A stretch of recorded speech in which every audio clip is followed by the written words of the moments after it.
కాదు నన్నేం రియాక్ట్ అవ్వమంటారు ఆ పికెల్స్ ఇష్యూ మీద? ఆవిడ ఏదో అలేఖ్య నన్నేం చేయమంటారా? నన్ను రియాక్ట్ అవ్వండి అక్క, మాట్లాడండి అక్క ఈ ఇష్యూ మీద, మీ వంతు మీరు చెప్పండి అక్క. నేనేం చెప్పాలి? వాళ్ళకి తెలీదా ఆన్లైన్ లో ఎలా ఉండాలి, ఎలాంటి వాళ్ళు ఉంటారు, ఎలా దాటుకొని ముందుకెళ్ళాలి వాళ్ళకి తెలీదా ఏంటి? ఇంకొకరు చెప్పాలా బొట్టు పెట్టి ఇదిగో అమ్మా ఇచ్చినండి వాయనం పుచ్చుకున్నామా వాయనమని? 7 సంవత్సరాలు నా బిజినెస్ లో నేను చాలా ఎదురు దెబ్బలు తగిలాను. ఇంట్లో వాళ్ళు తిట్టించుకున్నాను, బయట తిట్టించుకున్నాను, ఎన్నో ఎదుర్కొంటే ఎన్నో రందులే నాకు గడిపి ఈ రోజు ఈ స్థాయికి వచ్చాము. ఆన్లైన్ లో బిజినెస్ చేస్తున్నప్పుడు చాలా ఓర్పు ఉండాలి, నేను పట్టించుకోకూడదు. నా నెంబరు ఆన్లైన్ లో పబ్లిక్ గా పెట్టుకోవడం వల్ల నేను ఎన్ని ఫేస్ చేశాను అనుకుంటున్నారు? అలా అయితే నేను ఎంతమందిని ఎన్ని తిట్టాలి, ఎన్ని కేసులు పెట్టుకోవాలి, ఎన్ని బూతులు మాట్లాడాలి?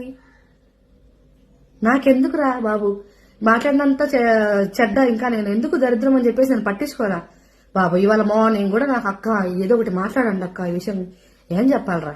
ఇప్పుడు నిద్రపోతున్న వాడికి అనుకోండి తట్టిలు ఎత్తి లేస్తాడు, నిద్రపోతున్న నటిస్తున్న వాడిని వాళ్ళు లేపగలమా? ఎందుకంటే వాడు అసలు నిద్రపోలేదు. తెలుసు ఆన్లైన్ లో ఎలా ఉంటారు, జెంట్స్ ఎలా రియాక్ట్ అవుతారు. అది ఒకప్పటి కాలం కాదమ్మా, ఇప్పుడు కంప్యూటర్ కాలం ఉంటారు. ఇలా ఇలా ఇలా ఇలా వెళ్ళిపోతున్నారు యూత్, మగపిల్లలు చెడు దక్కరు.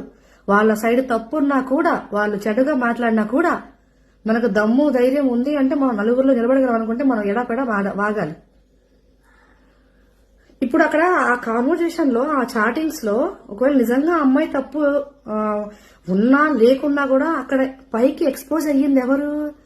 నిందితుడు బాధితుడు అని చెప్పి ఆ అబ్బాయి ఎక్స్పోజ్ అవుతున్నాడు. ఎందుకు? అక్కడ నీ వాయిస్ హైలైట్ అయ్యింది. నువ్వు మాట్లాడిన మాటలు ఏవైతే ఉన్నాయో ఒక ఆడదాని అయ్యండి అమ్మ అక్క అనుకుంటూ ఏంటా బూతులు?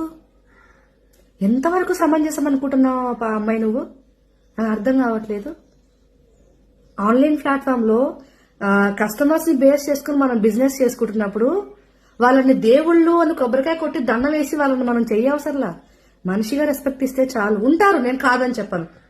బ్యాడ్ కామెంట్స్ పెడతారు, అసభ్యకరంగా మాట్లాడతారు, అసభ్యకరంగా ఫొటోస్ పెడతారు, అసభ్యకరంగా వీడియోస్ పెడతారు, మనల్ని మన ఫ్యామిలీని చులకరంగా మాట్లాడతారు. అవన్నీ తట్టుకునేలాగైతేనే బిజినెస్ లోకి రావాలి, స్పెషల్లీ ఆడవాళ్ళు. అవి తెలుసు మనకి ఎలా ఉంటదన్న సంగతి తెలుసు. నేను ఎన్నో ఎన్నో ఎన్నో ఫేస్ చేశాను. మీరు చేసింది అయితే తప్పు, 100కి 100% కూడా తప్పు అమ్మా. ఇప్పుడు మీరు మీ నెంబర్ డియాక్టివేట్ చేసేసుకున్నారు వాట్సాప్ లో. ఎక్కడి వరకు దారి తీసింది ఇది? మీరు ఆన్లైన్ రాకుండా పోతున్నారు. మీ వల్ల మీ అక్క పెద్దక్క సఫర్ అవుతుంది, అది అర్థమవుతుంది తన వీడియోస్ లో. సో ఎవరైతే ఆ వాయిస్ రికార్డు మాట్లాడి పెట్టారో అట్లీస్ట్ మీరు మీ ఇన్స్టాగ్రామ్ లోనన్నా ఒక సారీ వీడియో పోస్ట్ చేసుకుని బిజినెస్ కొనసాగించండి. లేదంటే మీ బిజినెస్ కి మీకు చాలా దెబ్బ తగులుతుంది. నెక్స్ట్ ఇది రిపీట్ కాకుండా చూసుకోండి.